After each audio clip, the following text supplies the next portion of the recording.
All right, how's everybody doing? Fluttercon. Fluttercon. All right, to get us started, you got to warm up. It's the first thing of the day. Got to get our tongues moving so we're not nervous up here. So here we are, Fluttercon Berlin. What Greg just said, it is not easy to put something like this on. It's a lot of work. So I'd like to ask everybody, if you don't mind, everybody stand up for a minute. Greg, could you stand up? Let's give them a round of applause for Fluttercon, for the organizers. Thank you, Greg. Awesome. Thanks, everybody. It is a lot of work. When we see it firsthand, we try to help out as best we can. And so thank you, Fluttercon. And what I wanted to say is, every good community, it's important that we have contributors, not just consumers. Greg and his team put a lot of work in, a lot of the people here, everybody giving a talk. It's a lot of work. Every time I volunteer to do one of these things, almost immediately I'm like, oh my God, why did I do that? It's a lot of work to do, but we need contributors, not just consumers. So one call to arms I wanted to have was, after this event, take pictures. Hopefully you took pictures, you took notes, write, post, share. Not just this week, not next week, but also think about before the next Fluttercon. Recount your experience, get other people excited about what you saw and what you did and the value you got out of it to bring more people into the community. Invite a friend. There's a lot of us here. If all of us just brought one more person next year, imagine how much bigger Fluttercon would be. Tell the story, get people involved. Ask someone new to give a talk. If you talk to somebody here today and you learned about something that they were doing and you're like, wow, that is really, really interesting. I want to learn more about that. Have them suggest that they give a talk. Volunteer to help them create their slides and give a talk. Make it easy for people to get involved. Get a company to sponsor. A lot of people here work for companies, probably want to hire some people or share what you're doing. Saw a lot of presentations about companies that have 30, 40, 50, 100 packages or open source they're maintaining. Let's get them here. Let's get them to have a booth outside. Doesn't have to be a big one. Let's get them to have a presence here at Fluttercon. And maybe bring a car, right? Because, it seems like that's what you do. You just bring a car, and that's what you got to do to really grow as a community. So contributors, not consumers. And actually, we might be able to do that. Maybe a race car, maybe a Toyota. We'll see how it goes next year. So for those of you, who was here 2 years ago? Anybody here 2 years ago? Okay, cool. So this is a movie called Office Space. Kind of featured it a lot in the last one, so thought we'd do it again this year. And so here we are. We're at Fluttercon. We're learning about this technology, Flutter. It's touched all of our lives in a major way. But why? What are we doing? We just love Dart. We love code. We love, what are we doing? What are we making? We got to be doing something of value, right? It's not just about the technology. We make apps, right? That's what we do for the most part. When we talk about what we're all doing with this technology, generally speaking, we're talking about making apps and maybe cross-platform apps. It used to be you had to do it one time, but now, you have things like React Native and Flutter. You can build one app that works multiple places, and that's amazing. Massively efficient, saves a ton of time, and you can ship features way faster, tons of cost efficiencies, all these great things. One other thing the Flutter team did, and I remember Tim Sneath early on in Flutter, he kept saying this word multi-platform, and I was like, why are you saying multi-platform? I think people know cross-platform, that's a word people hear and understand. Why multi-platform? And I think it was a very conscious decision to differentiate from a cross-platform framework, which is I'm going to build one thing that runs on iOS and Android. And the vision is kind of what Eric was saying yesterday. It's about portable code that can run anywhere, whether it's a phone, a tablet, a computer, a car, whatever. Let's build for any device and make that easy. So we build multi-platform apps. But does anyone actually want an app? When you think about it, are people sitting at home being like, gosh, I just wish I had one more app? God, if there would just be a room full of people who could just make more apps, so many things in the world would be solved. So do people want apps? Not really. But what's happening is our lives have become really complicated when it comes to technology. Every day, a lot of us are going through this journey where we wake up and we check our watch or our phone, we log into our computer, we're engaging with our TV, our car, a kiosk, all these different things we run around. And so actually, we're not really experiencing apps anymore so much as like this digital ecosystem, this journey throughout our day, through all these different devices and all these different experiences. And did you know that in the last 5 years, the average number of connected devices per person has increased 60%? Now that's worldwide. So when you really think about that, that's a pretty big number. The number of devices per person is increasing drastically every year. You know who gets this, I think? Is Apple. They are unique in that not only do they make software, but they also make the devices. Whether it's a Vision Pro, tablet, computer, mobile phone, Apple TV, they tried the car, that didn't quite work out. And liquid glass. Who here loves liquid glass? That was about the experience. That's my own personal reaction to it as well. But here's the thing. Liquid glass, I think it's an aesthetic, it's a design, and I think when you think about what they're doing, a lot of us are not so sure about some of the design choices, how it feels, we're getting used to it. There's an aesthetic component that maybe we're not totally bought into it. But when they announced it, there was a feature of liquid glass that I think was very important. One of the reasons they did it, and one of the criteria or the motivations behind it was to create a consistent look and feel as you move through their device ecosystem. So whether I'm in the Vision Pro, the iPhone, my watch, my computer, you want it to be consistent, you want it to be context-aware, you want it to be personalized, and wherever you are in an Apple device ecosystem, it needs to feel uniquely Apple. So they have understood, and I think whether we like the execution or not, have understood this idea that consumers are moving through a journey of experiences of many devices. So the idea of an app doesn't really make that much sense anymore, because that means it's just one piece of software running one place. In reality, a user experience is a journey that weaves together a bunch of individual apps across many different touch points. So user experiences are becoming these seamlessly connected ecosystems, not just a single app or a single user experience. So take a step back. I'm David DeRemer. This is Kyle Crouse. We're from Very Good Ventures. And today we're going to talk a little bit about what that new world looks like, and how do we as a Flutter community not only engage in it, embrace in it, and communicate how do we push the future of user experience, but also how Flutter uniquely supports our ability to do that. And we're going to give a fun case study to show how that all comes together. So as I mentioned, I was here before 2 years ago and had the great opportunity to be on a stage similar to this one. Might even been this exact same stage. And at that time, I really was talking about similar kind of notion. Flutter is this cool technology, it's this tool we get to use, but as we were using it more and more, engaging with more and more clients and getting our team to grow and seeing more and more people, this other thing happened where it wasn't just this efficiency from a technology creation perspective, it kind of changed the team. It changed how people saw themselves. It changed how the team interacted. It changed how the engineering team interfaced with design and product and the rest of the organization. And that there's almost this underlying cultural movement that something about Flutter's multi-platform nature really unlocks and enables. And so at that time, I suggested that maybe we need to rethink our identity as engineers. For years, we were kind of focused on the platform we're building for. I'm an iOS engineer, or I'm an Android engineer, or maybe more broadly, a mobile engineer, even Flutter engineer. But when you have this kind of power, when you can build something for any device, any screen, any platform, these kind of distinctions are kind of irrelevant anymore. You're really just a product engineer. So when somebody comes and says, hey, we need to do a thing to target our customer to deliver some value, it doesn't matter where it is or what it is. You can make it. And so really changing our identity and embracing this cultural change and shift of how we as engineers and as digital product creation teams can engage and produce new value, reframing this is really important and valuable because it completely shifts how you think about an organizational structure. And Flutter, being multi-platform from the beginning, kind of really helped to establish this point of view. We kind of take multi-platform for granted. We've kind of left this notion of I'm going to build for a particular platform in our dust. When we work in Flutter, we're not thinking about, oh, I can't build for this or that. You kind of just automatically assume that whatever you create, maybe it takes a little bit of work to move from this platform to that platform, but they're all accessible to you. Nothing is off the table. So I think as a Flutter community, we are really perfectly positioned, if you think about it, to really drive this future of this seamlessly connected digital user experience ecosystem, because we can build for anything.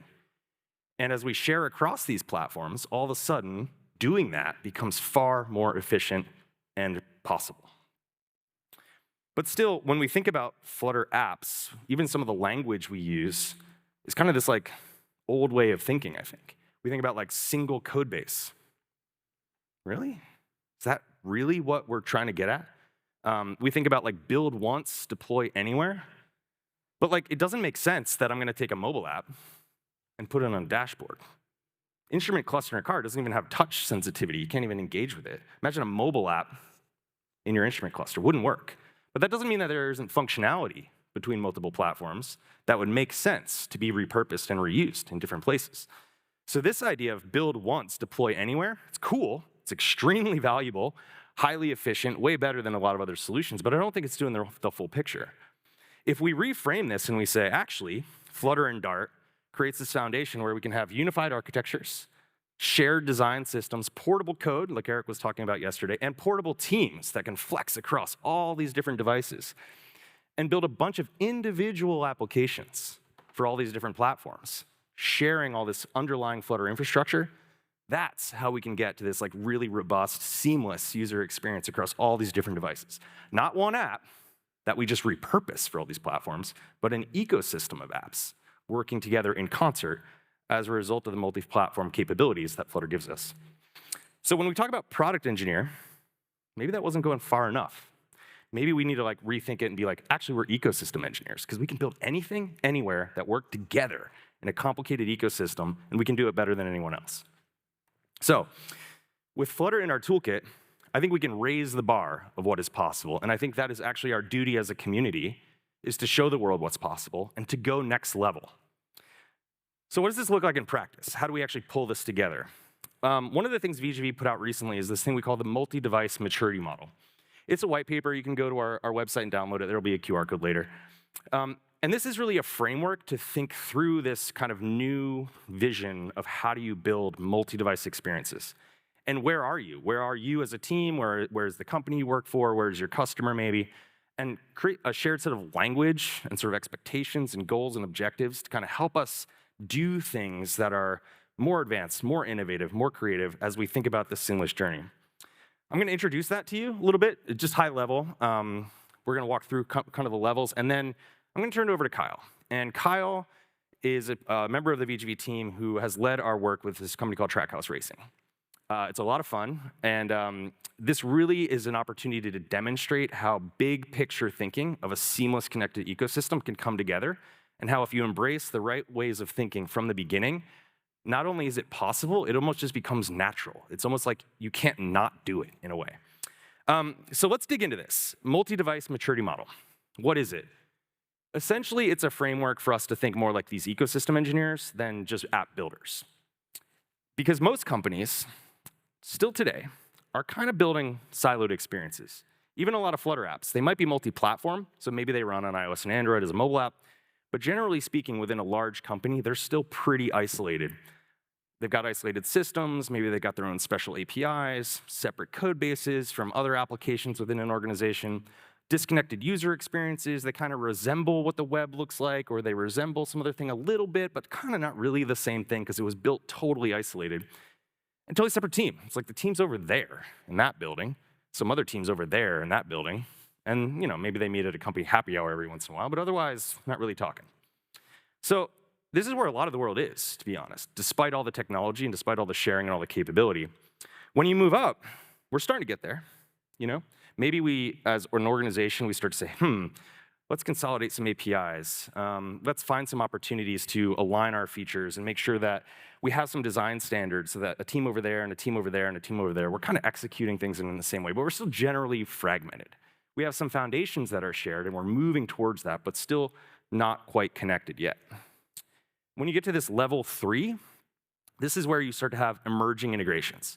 You have convergent systems where all of a sudden different platforms, different tools, different applications are all using similar resources. There's maybe code sharing between different platforms, whether you're using JavaScript and TypeScript or Dart or whatever it is. You're starting to think about how do we not do this the same time again or differently every single time. You have notable UX consistency. So this is where you start to see different apps that are doing different things starting to feel the same for a brand. And this is where team roadmaps start to align. They start getting together and planning together for what are we going to do feature-wise? What are we going to do for user journey? Not in our own individual silos, but cohesively across our ecosystem. Level 4 is where it gets really interesting. This is where, from the beginning, management, the organization has set very important strategic priorities, set up organizational structure and strategy to make sure that we have common shared systems, that we build things to be consumed by many different clients, different applications. We start to think about our code not as code we're writing for a single application, but modular code structures and architecture that we can reuse again and again and again so that we don't have to do things multiple times. Cohesive multi-platform user experience. So design systems, shareable widgets and components, server-side UI, server-driven UI, things like this that allow us to kind of deliver a cohesive experience no matter where we are. And the last one is level 5. There's not too many people doing this. I think you could argue that Liquid Glass is trying to do this a little bit with some of the things that Apple's trying to do, where really it's fully integrated systems.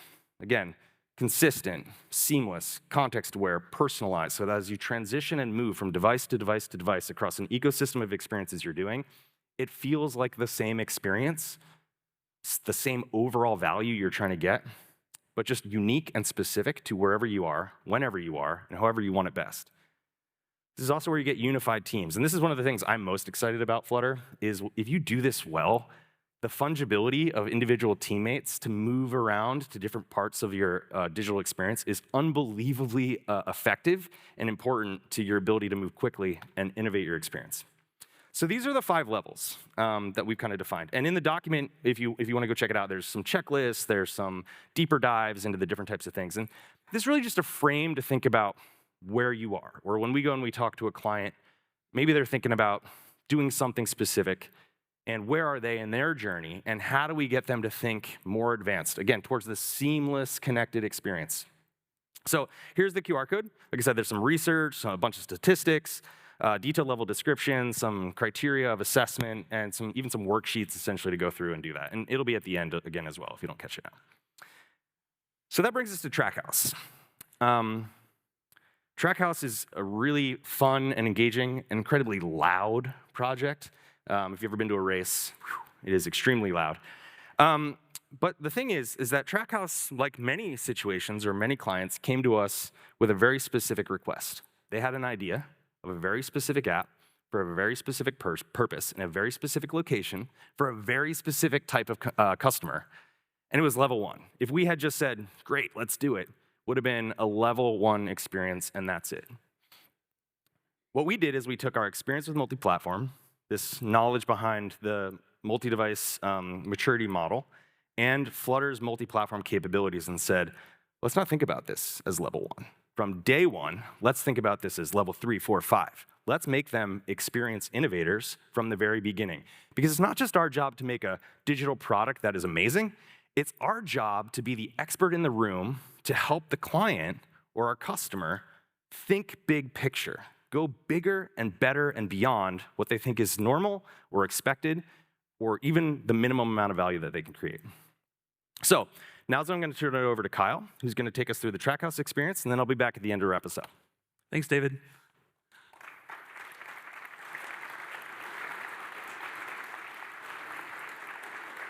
Good morning, everybody.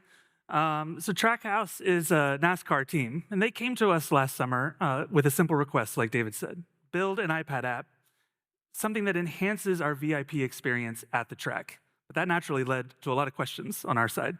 What is a VIP? What kind of experience are they actually having? What does it mean to enhance that experience, and how are we going to do that in an app? But crucially, if we examine the full ecosystem, what are we going to find at a NASCAR race? So before we unpack that, I'm going to set the stage a little bit.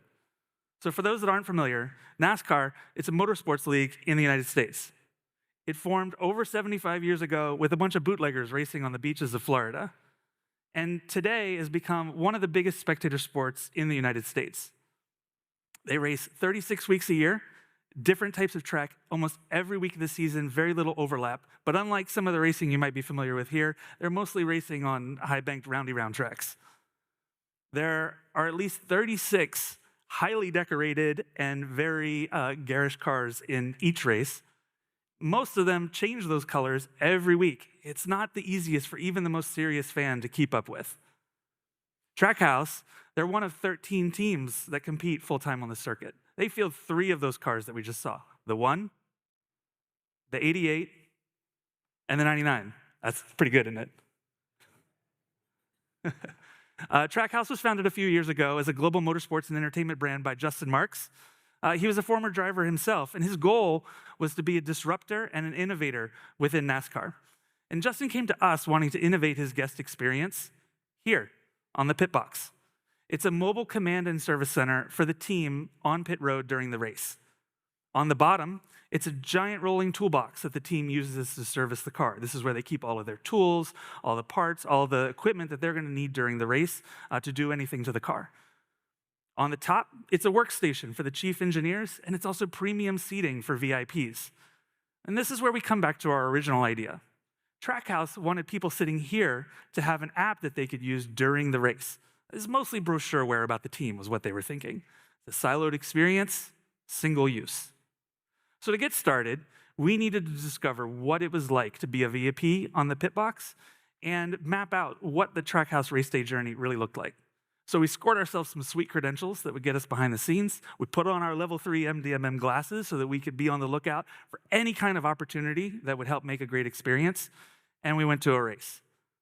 What we learned there was that VIPs are super special guests of the team, and they get extensive access to the team, to the facilities throughout the entire weekend, not just one day at the race.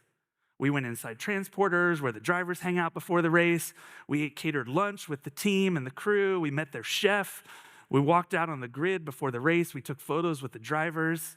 And we got to hang out in the team's office while they worked. And we got a really close-up view. Let's take that last part and start mapping it out into a user journey. Call this stage during race. Very original. It was during the race when we experienced the pit box. Sitting up here is the ultimate access for guests.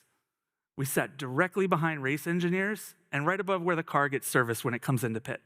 Here we observed overwhelming sights, sounds, and tons of data that fans are immersed in as the race unfolds in front of them. But we also observed there's a very limiting environment to enjoy the race. There's no context to understand what was happening, especially for people that didn't know anything about NASCAR. There's no visibility to see what your car was doing on the track because of the limited view, except for when it zoomed by in front of you. And there was no communication with the team or your group because, as David said, this is a very, very loud environment. But a critical and unexpected thing that we learned about being on the pit box is that you aren't on it for the whole race. This creates significant gaps in our journey. And there were large segments of the race where guests would not have access to any enhanced experience that we'd create. Instead, they spent a lot of time here, standing behind the pit box watching TV. Or here, turned around opposite the action, watching on a giant jumbotron. But to create a great guest experience, we wanted to provide a consistent experience during the entirety of the race, not only for small segments.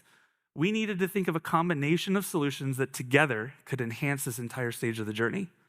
And this also applied elsewhere in the journey where there were clear opportunities that we saw, both before and after the race, that could make a complete seamless experience. And depending on which type of guest that we were observing, there were clear needs that we could solve for.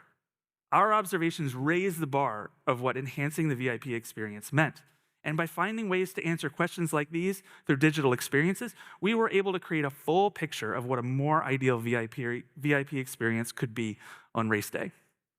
So now that with that understanding of the true scope of the experience, and knowing that we have Flutter as an accelerating superpower in our back pocket, we set about devising a comprehensive plan with a focus on 4 key user needs that we had identified from our race day observations. First was context. We needed to provide guests with essential knowledge about NASCAR, Trackhouse, and what's happening during the event, so that when they see something happening around them, they can know what that is and enjoy their experience more fully and engage with their race day at the racetrack. Second was wayfinding. We needed to enhance the clarity of event logistics to reduce their anxiety on race day. We needed to mitigate FOMO, that they weren't missing out on some cool thing that they could be seeing right now, and ensure smoother transitions between different parts of the experience. Third was awareness. Because of all the limitations of the experience, we needed to give VIPs unique insider access and improve their ability to follow their car beyond the traditional broadcast channels to better experience the dynamics of the race. And lastly, connection. Help VIPs retain strong, positive memories of the great experience that they had at the race with Trackhouse and keep them engaged long after the event.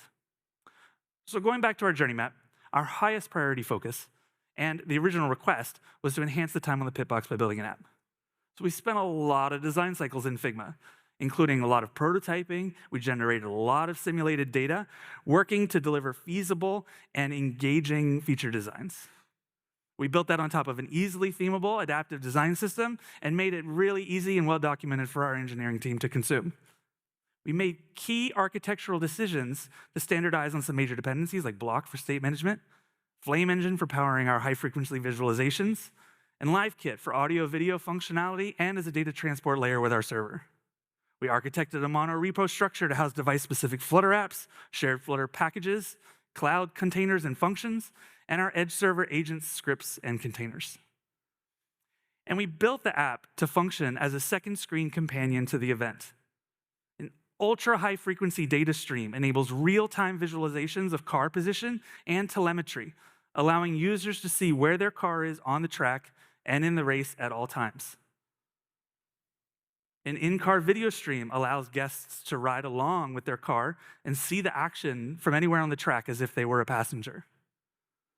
And audio controls allow guests to listen to radio broadcasts, team communications, and to talk directly with each other over race-ready headsets so they can understand the events of the race, the team's strategy, and engage with each other about the experience. We built a simple CMS to enable theming the app week to week to match those different car schemes that I showed you before. And we used Flutter's theming capability to create alternate light, dark modes, different color palettes within each one, and to allow for sponsor-specific graphics and color palettes and things like that to make each week's experience feel like it was directly connected to the car that you were seeing on the track. And going back to the original idea that Trackhouse had for the app, we included a lot of evergreen content in there as well about the drivers, the team, the crew, the track, key partners, NASCAR itself, giving fans a way to learn more about what they were seeing around them as well. Due to extremely unreliable connectivity during the race, under the proverbial hood, we engineered a combination of a cloud layer caching static content with an edge server inside each pit box responsible for receiving, transforming, and sending to the Flutter application. Our Google Cloud Platform layer is responsible for scheduled nightly content pulls from our CMS, for team-specific content, NASCAR data about the race weekend, etc., so that when the pit box starts up, that content is there and ready to go, cached from cloud storage and made available via an API. Trackside network, this is only available via a wired connection when the pit box is physically plugged into the track. This is where we get access to NASCAR's data platform. This is where we receive our timing and scoring, our vehicle positioning from optical trackers, and real-time telemetry from the car's onboard ECU. We also get access to a local stream of every car's onboard dash camera. Some cars run with additional cameras each week, so we get all of those as well, and all of the cameras around the track that let us see everything that's going on. Basically, those ones that track the car movement, we can get those as well. Now, this data, especially the NASCAR data platform, is coming to us between 20 and 200 messages per millisecond. That's over 250 million messages per race and over 100 gigabytes of data that we're dealing with throughout the day. This is all consumed by a Mac Mini Edge server that's installed on each pit box. They have a little server closet right in the middle of that toolbox. We get all of our data via a NATS receiver. We transform it to simple payloads, and we're pushing it at a 60 hertz data stream to a local live kit room. That means that anything that we connect to this ecosystem that joins that live kit room can get this full stream of data. Snapshots of certain packets of that data are stored in a Redis data cache so that if anything needs to see a current state, a current snapshot of what a car's status is, what the race status is, our API will serve up that content as well. These servers are also just responsible for having zero maintenance. They start themselves up, they automatically update, they keep processes running and healthy. To thoroughly test our environment, we built a replay application in Rust that can incrementally load, play, and seek from that 80 to 100 gigabytes of raw NASCAR data. We needed to rebroadcast at the exact timing and frequency that it was received from NASCAR so that we could simulate what it was like to have a real race and make sure that our systems could handle this performance. We built this in Rust because it was highly performant to do that. We struggled with some of our other systems we were using, so that's why we introduced the additional text. In this video, you can see this in action with our encoded live kit stream at the bottom. In the middle is our transforming server that receives the messages and pipes them back out to LiveKit, and at the top is our Rust replay server sending out messages. And it's sending batches of messages, about 1,000 a second, 20 to 200 messages per batch. Okay, that was a lot, sorry.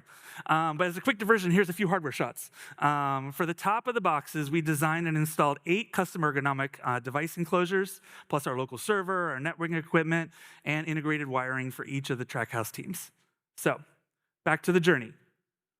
With our design and our infrastructure for our primary application defined, we can go back and think about what components we can effectively leverage to extend the experience across the entire journey. For us, with a small team and a limited budget, the goal was to find ways to find other high-value moments in the journey with minimal effort so that we could avoid overrunning our scope. The most obvious of which was for the guests standing behind the pit box or watching Jumbotrons. For those users, we quickly built a second application here, mounted on the back of the pit box with a video game-like interface, well-suited for big screen, long-distance viewing. Our own version of a Jumbotron ensures that we answer experience needs like context and awareness in a highly visible way off the pit box. The best part was that we built this with almost no effort. We reused components like the full screen video stream and the steering wheel and track map visualizations, which despite the complexities required almost no new code to include here at all. And if you remember all those tracks that we saw earlier, all of that work that went into creating those, we're getting that here for free. They're coupled with new, simple, larger format visualizations for position and speed, but those are also pulling from our shared data stream where we just include our package for our transport layer and we get those and create platform-specific and appropriate UX for those. We provide the same approach when considering the rest of the journey, both before and after the race, where simple widget repurposing creates a data-driven experience at exclusive guest areas like the team's garage. In this example, a low-investment application creates an entirely new opportunity area for guest engagement. And where we envision a Flutter-powered mobile app that repackages evergreen content, provides wayfinding around the track, messaging with the hospitality team, scheduling, activity notifications, news information, and post-event access to photos and live visualizations for future events. By planning for a multi-device ecosystem, we've used Flutter to improve the experience for our VIPs beyond just one isolated location at a specific moment in time. We've created a comprehensive set of solutions as a digital companion throughout their entire day at the track. All possible at a fraction of the cost and the individual work required, thanks to a scalable, reusable, multi-device foundation. And by thinking bigger than just a single application and creating a singular modular code base, we've expanded this work to new and unexpected areas, like building a super top secret Flutter web application for vehicle dynamics engineers. We're reusing our same data layer. We're extending some of our core visualizations that I showed you, and we're adding on minimal UI, all meaning that projects like this get completed in a quarter of the time because of this infrastructure. This isn't just about engineering better. It's about understanding how users engage with technology throughout a journey and planning ahead as much as possible to optimize Flutter's strengths to quickly put together full-scale ecosystems across multiple devices. You can do this too. First, level up your stakeholders. Frame engineering choices in terms of cost savings, time to market acceleration, loyalty gains. Use MDMM language to give executives a strategic narrative and connect Flutter's capabilities to market outcomes, faster innovation cycles, superior customer journeys, brand leadership, and don't just pitch the big opportunities. Show how this is smart business. Next, level up product managers. Don't just wait for feature specs. Ask, what's the user journey we're trying to unify here? And plan ahead to scale when feasible. Highlight when a single shared implementation can serve multiple platforms and reduce costs and accelerate your time to market. Bring clarity to the ROI of modular, shared Flutter code versus fragmented features, and actively shape the roadmap with cost-benefit input. Third, level up your designers. Partner to find reusable components, responsive layouts, adaptive patterns. Explore ideas side by side with rapid prototyping rather than in an iterative handoff process. And encourage thinking beyond just a consistent look and feel towards experiences that are optimized for device and context. For example, a wearable UI designed for glancing versus a more deeply immersive tablet UI. Show them what's feasible so that they can dream responsibly. And lastly, level up as engineers. Consider the most efficient working architecture for your team, such as monorepos, modular packages, and shared state management. Spend time building a tokenized, adaptive design system and components to ensure standardization and extensibility. And importantly, spend time learning the product and the ecosystem that you're building within.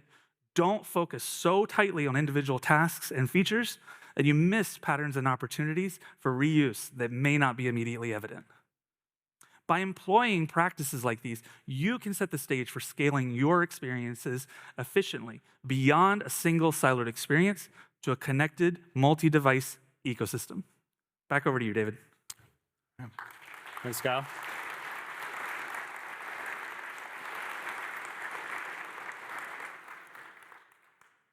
So as Kyle talked about, this was a lot of fun. It's a great project to be a part of, and really cool to be able to go see something in the real world, racing around the track, and not only delivering user experience, but as Kyle was alluding to, also creating value for the team.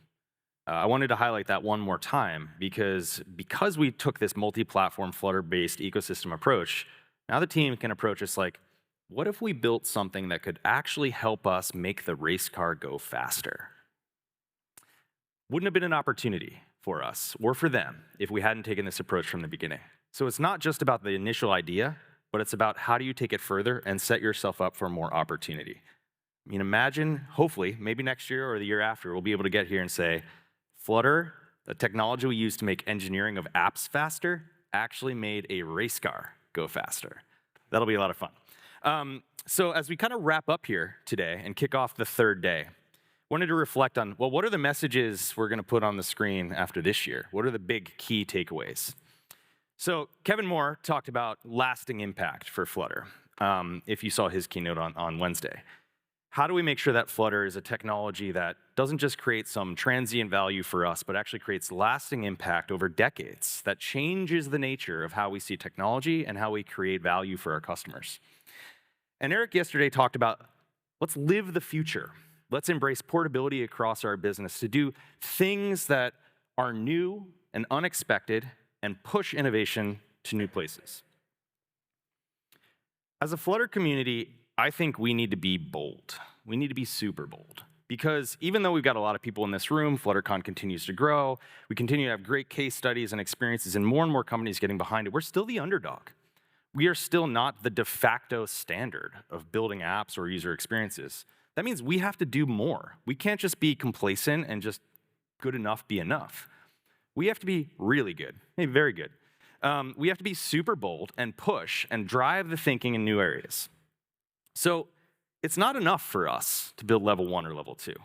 I don't think that's enough. I think we need to push. If we start with siloed experiences, we're just doing Flutter to do the same thing that people in the other rooms here can do, but like maybe just a little faster, maybe a little cheaper, maybe a little more efficient. That's valuable. Nothing against that. But I don't think it's doing enough. I don't think it's giving the capabilities of what we can do as a community enough opportunity, right? It's not really showing the potential. So we encourage you to think when you go off and you think about the next year of work that you're doing, when you think about engaging your leadership, engaging your teams, think level 3, think level 4, think level 5. Go bigger, go broader. Because when Trackhouse came to us, or any client comes to us and they say, hey, I got this idea. I want a brochureware app that has some static content about the drivers in the pit box. We could have done that. We could have just said, sure, let's scope it out. We'll build that thing for you. We'll give you exactly what you asked for. And we didn't have to use Flutter because it's just one iPad. It's only 8 per pit box, 3 pit boxes, so 24 devices, right? We didn't have to use Flutter. We could have used Swift. We could have just done it with iOS. Flutter has efficiencies that still makes it a great tool to build even for one device and one platform, one app. But I don't think that's giving the client, the customer, or us as a community enough. We need to go further. It's our job to make them see the bigger picture, to set up our code, again, with unified architectures, design systems, portable code, portable team structures, to make this opportunity happen. Because if we had done this any other way, it would have been too expensive, it would have been too time-consuming. They wouldn't have had nearly the capability internally, the team, or the time to maintain all of these things. It's not hard to maintain it. As Kyle said, the TV app, that map, I mean, I don't think he gave it as, each one of those is a hand-drawn SVG. They got different pit box structures. We're tracking each individual car moving around. It's not easy to make one of those maps, right? Not easy. But to be able to do that one time, consume all that data, and just put it on the TV, run it on a Mac Mini, run it on a TV. The maintenance, the speed, the efficiency, the cost. Trackhouse didn't ask for this. They wouldn't know. How could they know that this is possible? It's up to us to tell them what's possible. When you think about multi-device experiences, they kind of look like this, right? So much variety, so many different devices, so many different users, so many different types of experiences we can create, different moments, locations, time, different experiences we need to give them at different moments for it to feel seamless. It's daunting. To do this well, it's incredibly hard. Only the biggest companies can really do this because they have massive amounts of resources and the ability to build complex organizational structures to actually make it feasible. But with Flutter, again, with Flutter in our toolbox, we can raise the bar. We can make that possible far more effectively and efficiently than with other technologies and toolkits. Flutter is a superpower, I think, and we all have it. It helps make these seamless experiences and these seamless experience ecosystems possible in a way that is not possible in other communities, technology frameworks, or environments. So I think as we wrap up Fluttercon and we think about a mission for us all to go on, let's maybe talk about multi-platform apps a little less. Not to say that we shouldn't talk about it at all. It's still extremely valuable, and most of our use cases, it's still where we are. But I think we need to go beyond that. And I think we need to think about the fact that we are really building experience ecosystems, and we have the opportunity to take our code and make it super portable across a lot of different things that we can do to help our companies and our teams and our customers achieve a level of value that their competitors cannot. And let's build it with Flutter. Thanks very much. Hope you guys enjoyed it.